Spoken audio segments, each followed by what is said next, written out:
Hundreds of people participating in the annual Joburg Pride today. Last year, the event was disrupted following reports of a terror attack. South Africa legalized same-sex marriage back in 2006, becoming the first African country to do so. The event will see a host of activities, including a picnic, a parade, and a live screening of the Rugby World Cup. Our reporter Katleho Sekhotho is in Illovo and joins us now for another update. Katleho, the Pride March is in full swing. What's the latest happening there?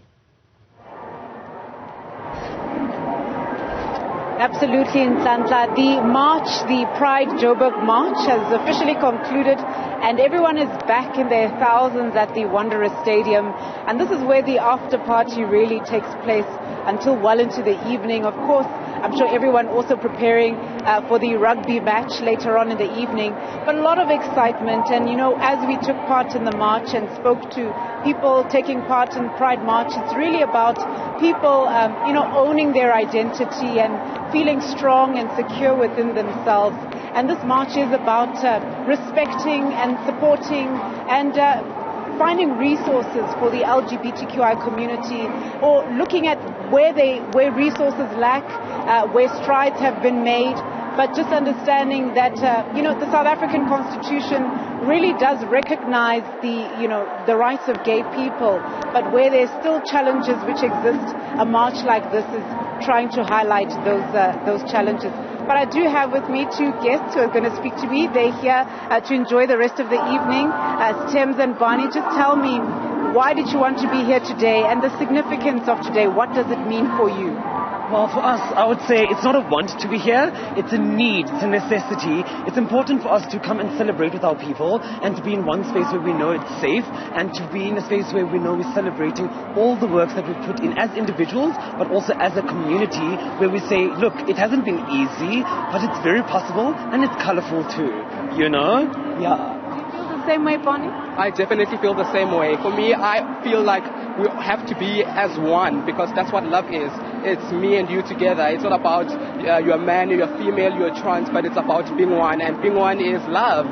And love has united here all of us, all different types of people, personalities, genders. We get to see each other and express ourselves, our light and love, and just, and be alive, basically. Exactly. Yeah. Now, just one last thing, a message from you guys to someone who may be struggling to own their identity. What would you say to that person?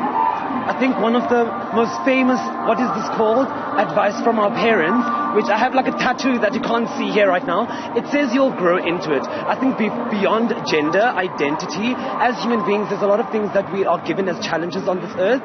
And it's for you when you do discover them. And importantly so, when you are part of minority, know that you have the power to grow into it. And it's all cooler and just be within, yes. And you feel the same way, Bonnie? I definitely feel the same way. Because for me, I'll also say that it first starts with self-love. When you love yourself and you look at yourself in the mirror and be like, this is who I am and this is who I am becoming. And, you have to be brave to be yourself, because not everyone is going to like you, and you will be loved. You will be loved. You will be loved. You will be loved. Thank you guys. And Tata, you heard it there from Barney and Thames, but I want to bring in Nijette and Cheryl. Ladies, tell me, why did you want to be here today, and what is the significance of this day for you? Okay, for us, and I can speak for both of us, this is my wife, that, homosexuality was banned in 70 countries, and 5 of them you get the death sentence. So I'm here. I'm proud, I'm gay, and I'm doing it for those I'm doing it for the hope, and I'm doing it for the Constitution, Yeah. Do you feel the same way? Yes, absolutely. I think it's important that the reason why we're here is to represent and to acknowledge the fact that we do exist.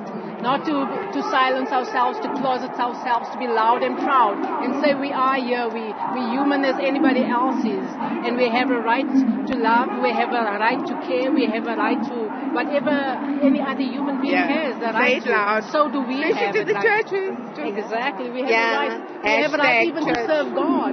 We have a right to be loved by God. Yeah. Thank you so much. Thank you.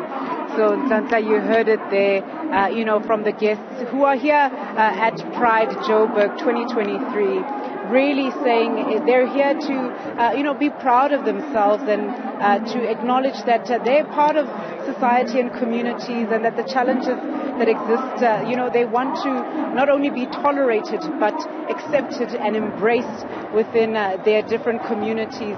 So yes, this is the Pride Joburg 2023, and it is a party from here on out.